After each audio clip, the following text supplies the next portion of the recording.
Alam mo bang may isang persona na kasama mo sa loob ng katawan mo? Yes po, yan po ang banal na espiritu. Siya po ay nanirahan sa ating mga katawan. Sinabi po sa Biblia na may indwelling of the Holy Spirit sa mga believers. Ano bang indwelling of the Holy Spirit? Ang indwelling of the Holy Spirit ay makapangyarihang gawa ng banal na espiritu na magkaroon siya ng permanenteng tahanan sa bawat mananampalataya kay Hesus Kristo. Ngunit, hindi ito laging ganito.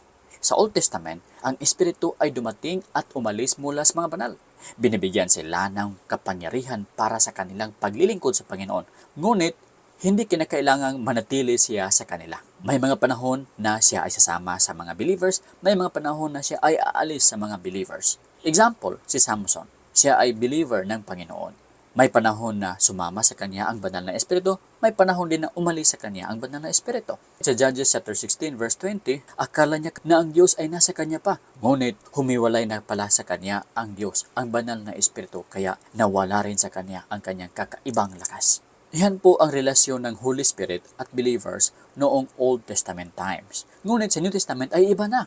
Si Jesus ay nagdala ng makabagong balita sa kanyang mga alagad. Ibinalita niya ang bagong relasyon ng kanilang mararanasan kasama ng Espiritu ng katotohanan. Jesus said, He lives with you and will be in you. John 14:17. Ano ba ang ibig sabihin nito? He lives with you, ito ay present tense na salita. Ang ibig sabihin ni Jesus ay ang banal na Espiritu ay nanirahan ngayon kasama ninyo mga disciples. Then sinabi ni Jesus, and will be in you. Ito ay future tense dahil sa word na will be. Ang ibig sabihin ni Jesus ay ito. Sa future, ang Holy Spirit ay maninirahan na in you or within you, inside your bodies. Sa future pa yan ng moment na si Jesus ay nagsalita sa kanyang mga disipulo. Ngunit sa panahon ni Pablo, ang pangakong iyon na ang banal na Espiritu ay maninirahan na inside the bodies of the believers ay natupad na. Kaya nga sinabi ni Pablo, do you not know that your bodies are temples of the Holy Spirit, who is in you, whom you have received from God? You are not your own. You were bought at a price. Therefore, honor God with your bodies. 1 Corinthians 6:19-20. Sa Old Testament, ang Holy of Holies ay ang pinakabanal na bahagi ng templo. Dito ramdam ang presensya ng Diyos, lalo na sa araw ng pagbabayad sala, kung saan ang high priest ay humiling ng kapatawaran mula sa Diyos para sa mga tao. Wala na ang temple ngayon, ngunit ang mga mananampalataya na ang templo ng Diyos. Sila ay naging buhay na sanktuaryo para sa banal na Espiritu. Nilinis at nilinis sa pamamagitan ng sakripisyo ni Jesucristo. Ephesians 1:7. At hindi lamang ang banal na Espiritu ang naninirahan sa ating mga katawan. Ang kasulatan ay nagpapahayag sa Colossians 1:27, Christ in you. Ang ibig sabihin, si Jesus din ay nanirahan sa ating buhay. At sinabi sa 1 John 14:15, God dwelleth in Him. Ang God dyan ay nagtutukoy sa Father. Ang ibig sabihin ay ang Father ay nanirahan din sa atin. God dwelleth in Him.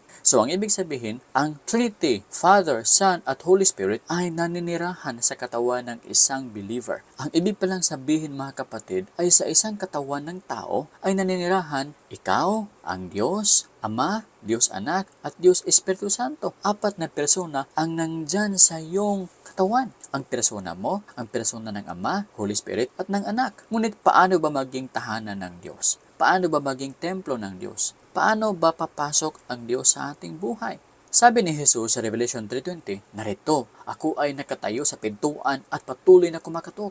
Kapag narinig ng sino man ang aking tinig at magbukas ng pinto, ako ay papasok sa kanya. Ako ay maghahapunan kasama niya at siya ay kakain kasama ko. Ang ibig pong sabihin nito, mga kapatid, ay para tayong bahay. Si Jesus po ay kumakatok sa pintuan ng ating puso at damdamin. Kung tayo po ay makinig sa kanya at tatanggapin natin siya, siya po ay papasok at sasama siya sa ating buhay. Yan po ang paraan upang ang banal na Espiritu ay mananarahan sa ating buhay. Kaya mga kapatid, repent.